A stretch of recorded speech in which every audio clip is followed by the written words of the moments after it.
ప్రియులారా, ప్రభువైన యేసుక్రీస్తు వారి శ్రేష్టమైన నామమున శుభములు వందనాలు తెలియజేస్తున్నాను. ప్రియులారా, I would like to introduce spiritual message. ప్రియమైన వాళ్ళారా, నీ దేవుడు ఎవరట అంటే అసాధ్యమైనది కూడా లేని దేవుడు అనేది నీ దేవుని గుర్చిన మాట. గనక ఈ సమయంలో దేవునికి వాక్యంలోకి వెళ్దాం. రండి, మార్కు సువార్త 11వ అధ్యాయము 22, 23, 24 వచనాలు చూసుకుందాం. రండి ప్రియ దేవుని జనాంగమా, మీరు ఈ వాక్యం విన్న తర్వాత you need not worry about anything, about any obstacles, about any worry, so that you listen carefully until the end of this message. Please, thank you. Okay, 22 వచనంలో ఉంది, అందుకు యేసు వారితో ఇట్లా అనెను, మీరు దేవుని యందు విశ్వాసం ఉంచుడి. ఎవడైనను ఈ కొండను చూచి నీవు ఎత్తబడి సముద్రంలో పడవేయబడమని చెప్పి తన మనసులో సందేహింపక తాను చెప్పినది జరుగునని నమ్మిన ఎడల వాడు చెప్పినది జరుగునని మీతో నిశ్చయంగా చెప్పుచున్నాను అని యేసు ప్రభువు అంటున్నారు. అనదర్ థింగ్ ఈస్, అందుచేత ప్రార్థన చేయనప్పుడు మీరు అడుగుచున్న వాటి నెలను పొందినామని నమ్ముడి, అప్పుడు అవి మీకు కలుగునని మీతో చెప్పుచున్నానని యేసుక్రీస్తు ప్రభువారు చెప్పుచున్నారు. ప్రియ దేవుని జనాంగమా, యేసుక్రీస్తు ప్రభువారు అసాధారణమైన విషయాన్ని తెలియజేస్తున్నారు. ఏంటిది అసాధారణమైన విషయం అంటే, విశ్వాసంతో మనసులో సందేహింపక ఆ కొండను చూచి నువ్వు సముద్రంలో ఎత్తబడి పడవేయబడమని చెప్పాలంట. చెప్తే అంటే అర్థం ఏంటి? ప్రకృతిని శాసించాలి అన్నమాట. గనక ప్రియ దేవుని జనాంగమా, ఈ మాట ప్రకారంగా మనం చూస్తే ప్రకృతిని శాసించాలి అనేది అసాధారణమైన మాట అనేది మనం గుర్తించవలసిన విషయం అనేది మీకు తెలియజేస్తున్నాను. ఎందుకు ప్రకృతిని అంటే, చాలామంది యేసుక్రీస్తు నామమును ఆజ్ఞాపిస్తున్నానంటే చాలామంది ఒప్పుకోరు. కానీ ప్రియ దేవుని జనాంగమా, మనం చదువుకున్న రీతిగా చూస్తే ప్రిమిట్ వలరా ఇక్కడ ఒక మాట ఉంది, అది మీకు తెలియజేస్తాను. ప్రియ దేవుని జనాంగమా, మొదటి మాట యేసు ప్రభువారు మాట్లాడిన మాట, దేవుని యందు విశ్వాసం ఉంచుడి అని యేసుక్రీస్తు ప్రభువారు చెప్పారు. You should put your trust in God first of all. Secondary, what we have to do, విశ్వాసంతో ప్రకృతి నేను ఆజ్ఞాపించమంటున్నాడు. అంటే ఎందుకు ఆజ్ఞాపించాలి? నీ సంతోషము పరిపూర్ణమవుటకు ఏది అడ్డుగా కనబడుతుంది? అది ప్రకృతే కావచ్చు, లేకపోతే కొండే కావచ్చు, సూర్యచంద్రుడినే కావచ్చు. యెహోషువ విషయంలో చూస్తే మనం ముందుకు చూడబోతున్నాం. కనుక రెండవదిగా ఏం చేస్తున్నాడంటే, సందేహింపక అంటే అర్థం ఏంటి? మనం ఒక మాట ఇవ్వచ్చు దానికి, ఏంటట? విశ్వాసంతో ఆజ్ఞాపించుడి అన్నమాట. సందేహింపక విశ్వాసంతో ఆ కొండను చూచి నువ్వు ఎత్తబడి సముద్రంలో పడవేయబడమని చెప్పాలి, ఆజ్ఞాపించాలి. ఒక దగ్గర ఉంటాడు యెషయా గ్రంథంలో అనుకుంటాను, వచ్చిన రిఫరెన్స్ గుర్తు చేసుకుంటే మీకు చెప్తాను. ఆ విషయం మాట ఏంటంటే, నా హస్తకృత్యములు నిమిత్తం నన్నే ఆజ్ఞాపించురా అన్న ప్రశ్న దేవుడు అంటే నన్ను ఆజ్ఞాపించుడి అని మాట. ప్రియ దేవుని జనాంగమా, కనుక ఈ మాటలో చూస్తే యెహోషువ ఏం చేశాడట? యెహోషువ గ్రంథం 10వ అధ్యాయము 12వ వచనంలో ఏం చేశాడు? సూర్యుడా నువ్వు గిబియోనులో నిలువుము, చంద్రుడా నువ్వు అయ్యాయోనులో లోయలో నిలువుము అని చెప్పి ఆజ్ఞాపించాడు. ఎందుకు? తన ప్రజలు శత్రువులతో పోరాడి జయించినంత వరకు కూడా అవి కదలలేదంట అక్కడి నుండి. యెహోషువ గ్రంథం 10వ అధ్యాయం 12, 13 వచనాలు మీరు చూసినట్లయితే 8వ వచనంలో దేవుడు యెహోషువతో మాట్లాడతాడు. ఆ దేవుని మీద ఉండే విశ్వాసంతో, దేవుడి మాట మీద ఉండే విశ్వాసంతో యెహోషువ 10వ అధ్యాయం 12వ వచనం 13వ వచనంలో అది అక్కడ చూస్తే ప్రకృతిని శాసిస్తాడు. యేసు ప్రభువు ఇక్కడ ఏం చెప్తున్నారు కృతజ్ఞ నిబంధన భక్తులకి? మీరు అనుకోవచ్చు, sir they are purest people, sir, due to that God acted on this issue, sir. ఆ సూర్యచంద్రుడిని దేవుడు ఆపాడు సార్ అని మీరు అనుకోవచ్చు. కరెక్టే, కానీ వారికంటే మరి శ్రేష్ఠులు నీవు నేను. యెహోషువ కంటే, మోషే కంటే, అబ్రహాము కంటే మరి శ్రేష్ఠులు. కారణం ఏంటంటే, దేవుడు అప్పుడు వారిలో లేడు, ఇప్పుడు మనలో ఉన్నాడు యేసుక్రీస్తు ప్రభువుగా. క్రిస్టియన్స్ అంటే ఎవరట? క్రీస్తుని కలిగిన వారు, అనగా క్రీస్తు యేసుని కలిగిన వారు. గనుక క్రీస్తు యేసు అనబడిన దేవుడు, లేకపోతే నజరుడైన యేసు క్రీస్తు అనబడిన దేవుడు, లేకపోతే నజరుడైన యేసు యూదులకు రాజు అనబడిన దేవుడు, లేకపోతే యాహ్వే అనబడిన దేవుడు ఇప్పుడు ఎక్కడ ఉన్నాడట? ఇప్పుడు మనలో ఉన్నాడు. గనుక ప్రియ దేవుని జనాంగమా, దేవుని యందు విశ్వాసం ఉంచుడి అన్న మాటకు, ఆ పర్వతాన్ని ఆజ్ఞాపించడి అన్న మాటకు, దేవుని యందు విశ్వాసం ఉంచితే ఆ పర్వతాన్ని కదిలించేవాడు కూడా దేవుడే. యెహోషువ దేవుని యందు విశ్వాసం ఉంచి సూర్యచంద్రుల్ని ఆగమని ఆజ్ఞాపించాడు, దేవుడు వాటిని ఆపాడు. గనుక ప్రియ దేవుని జనాంగమా, నిర్గమకాండంలో 14వ అధ్యాయం 21లో, నిర్గమకాండం 14వ అధ్యాయం 21 వచనంలో మోషే ఆ కర్రను చేయి చాపగా, కర్ర పట్టుకుని చేయి సముద్రం మీద చాపగా తూర్పు నుంచి బలమైన గాలి వచ్చి ఆ సముద్రంని విడగొట్టి ఆరిన నేలగా ఏర్పాటు చేసింది. ఇటు గోడ అటు గోడ అయిపోయింది. ఆరిన నేలను తన ప్రజలు నడిచారు.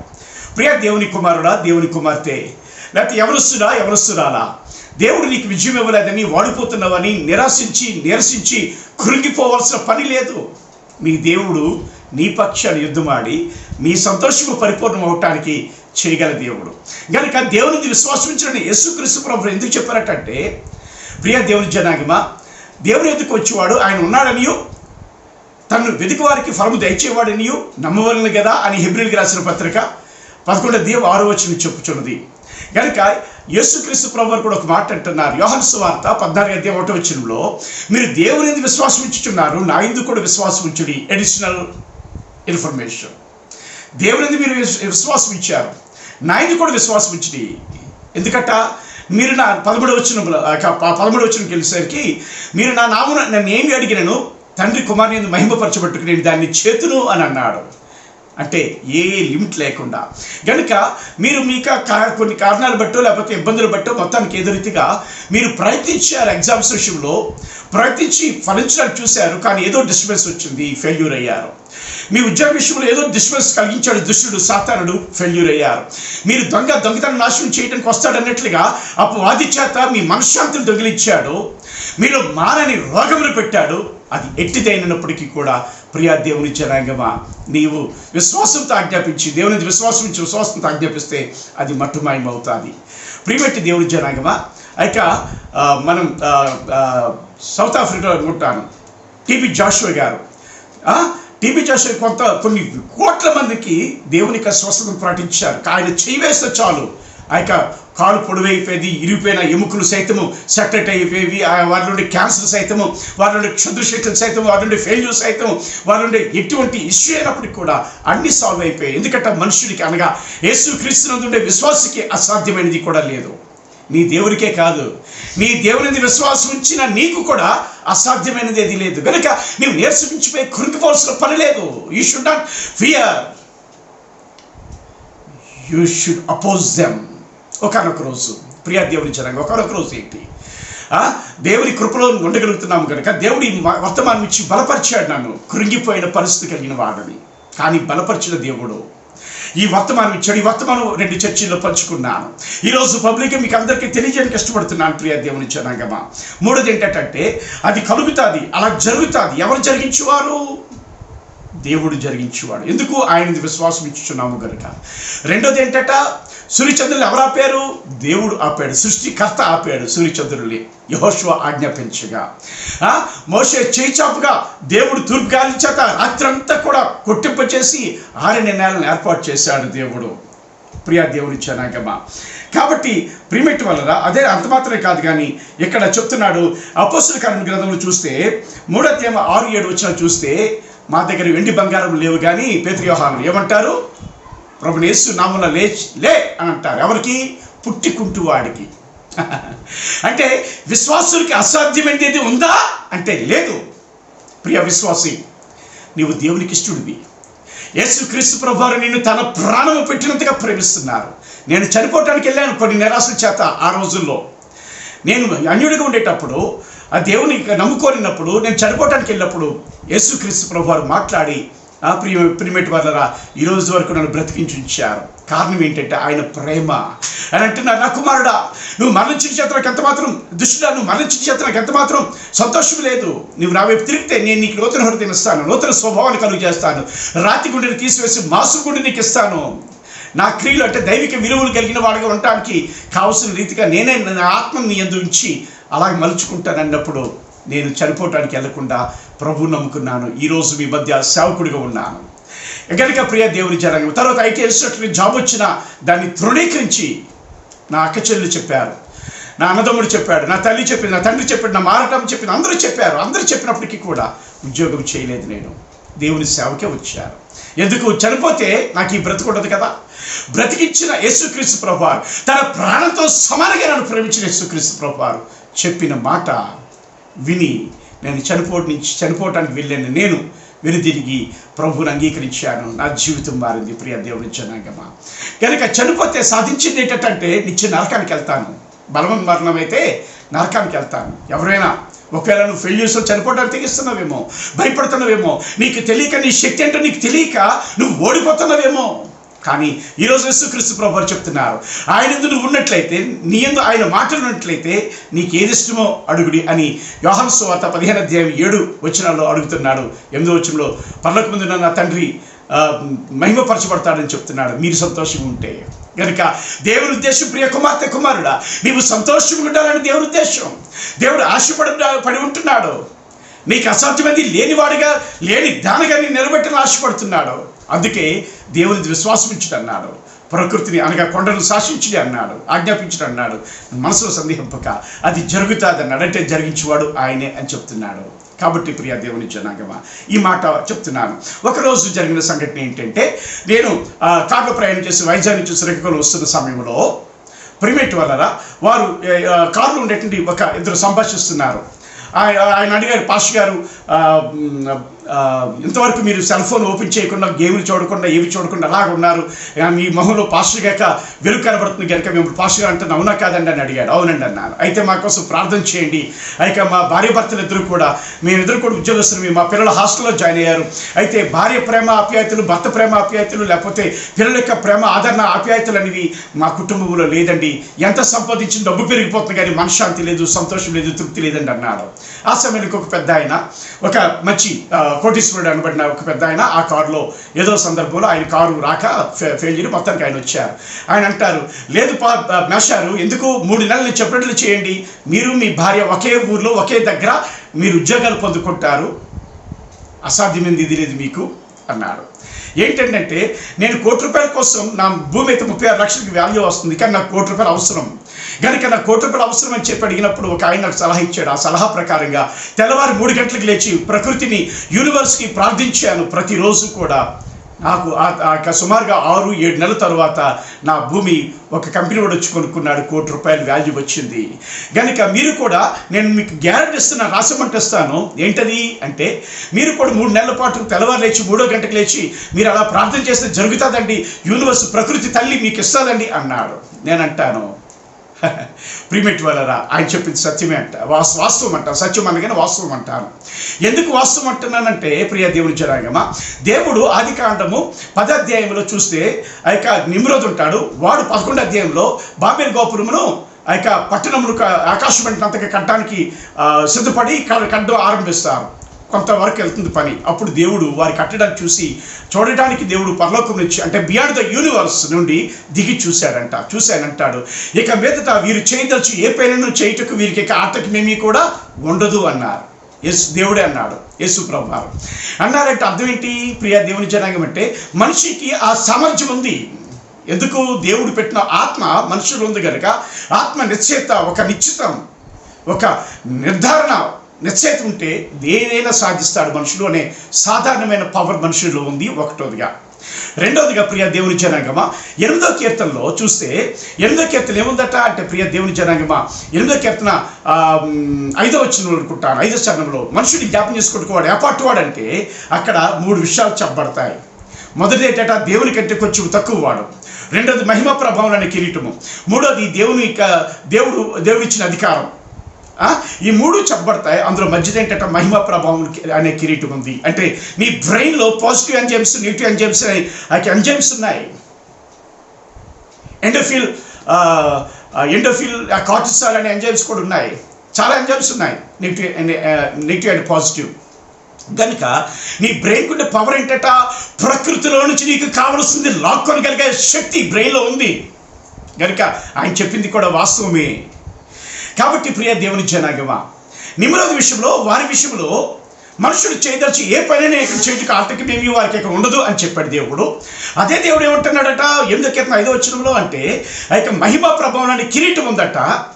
ఈ రెండింటి కారణాన్ని బట్టి మనుషుడు ఏదైనా సాధించగలడు. ఆయన మీకు గ్యారెంటీ రాసిస్తానని చెప్పాడు ఆ కారులో ఆయన, పెద్ద ఆయన, టీచర్ గారికి.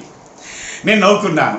ఆ తర్వాత ఏమన్నానంటే, నేను అయ్యా మాకు ఉండవలసిన మాకున్నాయని చెప్పాను. ఎందుకంటే వీరికి ఒక ప్రకృతి ప్రసాదించేది ఉంది అనుకుంటున్నారు. వారు ఒక విషయంని బ్రెయిన్లో పెట్టుకొని ఆ యొక్క బ్రెయిన్ పవర్తో మీరు సృష్టికి ఆజ్ఞాపిస్తే అది తీసుకొచ్చి పెడతాది. అందుకే యోబ్ గారు అంటారు, నేను దేనికి ఏది వచ్చానని భయపడుతాను, బహుగా భయపడుతున్నాను, అదే నాకు సంప్రమించింది అంటాడు. నేను ఏది వచ్చినట్టు భీతి లేనో అదే నా మీదకి వచ్చింది అంటాడు. కనుక ప్రియ దేవుని జనాంగమా, మీకు తెలియజేయవలసింది ఏంటంటే ఎప్పుడైతే అబ్రహాం గారి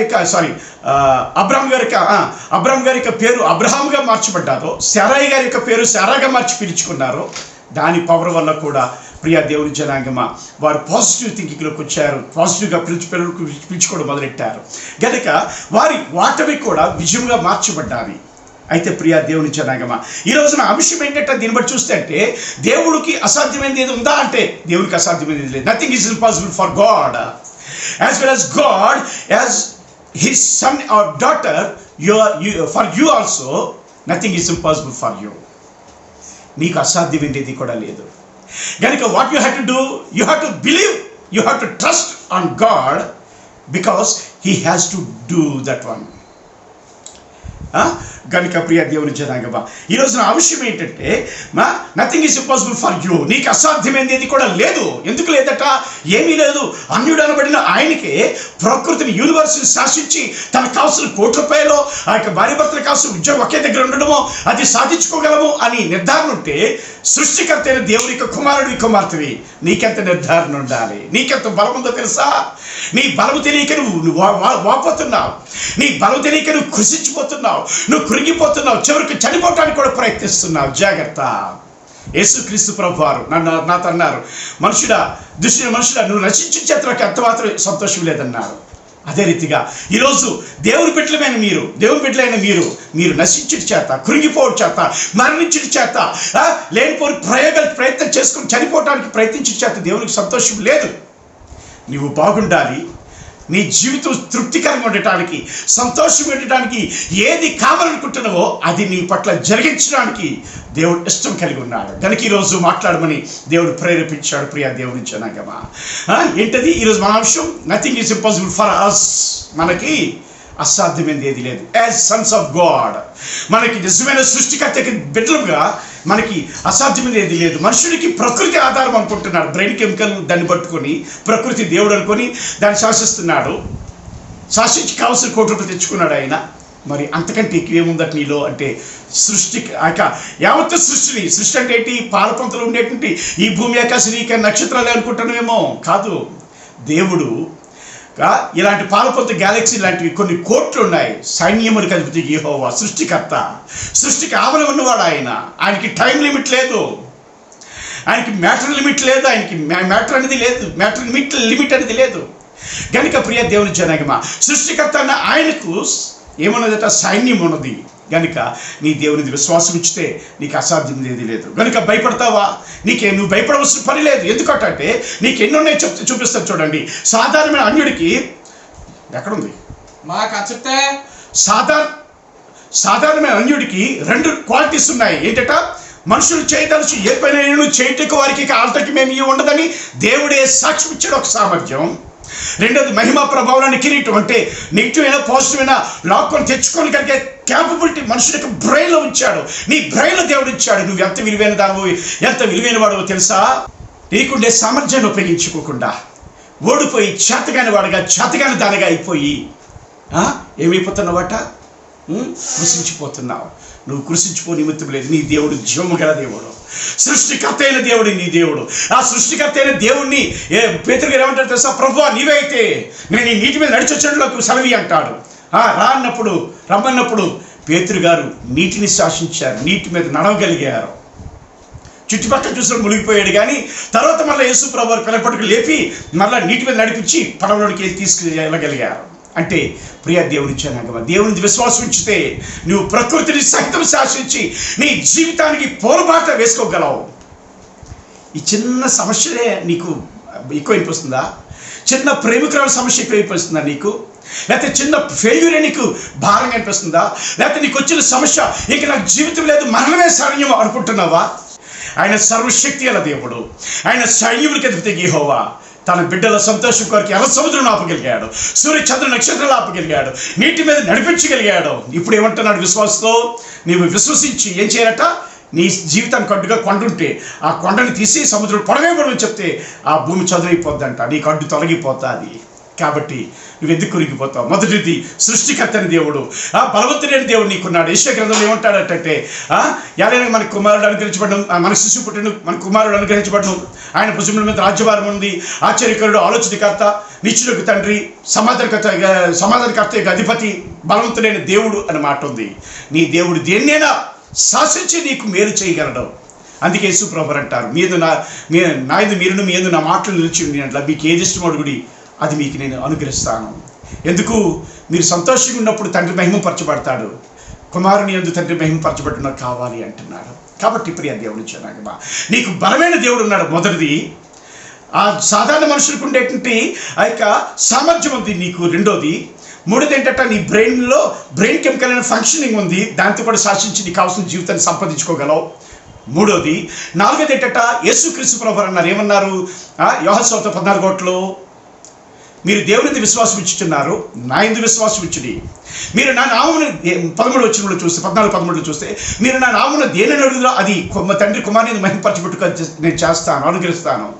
మీరు నా నామమును ఏది అడిగినా నేను అది మీకు అనుగ్రహిస్తానని సెలవిచ్చారు యేసు ప్రభువారు. గనుక ప్రియ దేవుని జనాంగమా, రెండోది ఏముందట అంటే యేసుక్రీస్తు ప్రభువారి యొక్క వాగ్దానాలు ఉన్నాయి. ఒకటోది బలవంతుడైన దేవుడు నీకున్నాడు. రెండోది సాధారణమైన మనుషులకు ఉండే సామర్థ్యం నీకుంది. మూడోది బ్రెయిన్ కెమికల్ ఉంది. నాలుగోది యేసుక్రీస్తు ప్రభువారి యొక్క వాగ్దానాలు ఉన్నాయి. ఐదోది యేసుక్రీస్తు నామము సమస్తమని జయించి తిరిగి లేచిన నామం, మరణించి తిరిగి లేచిన నామం. అల్ఫా ఒమేగా ఉన్న దేవుడు, నిత్యులకు దేవుడిగా నిరూపించబడిన యేసుక్రీస్తు నామము నీకుంది. గనుక ఐదోది నామం ఉంది గనుక ప్రియ దేవుని జనంగా. ఆరోది యేసుక్రీస్తు రక్తం ఉంది. ఏడోది యేసుక్రీస్తు వారి యొక్క ఆత్మ, పరిశుద్ధాత్ముడు ఇమ్మానుయేలుగా నీతో ఉన్నాడు.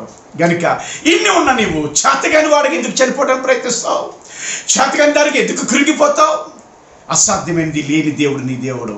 ఆయన కుమారుడు కుమార్తెమైన నీవు కూడా అసాధ్యమైనది లేని వాడు, లేని దానవు.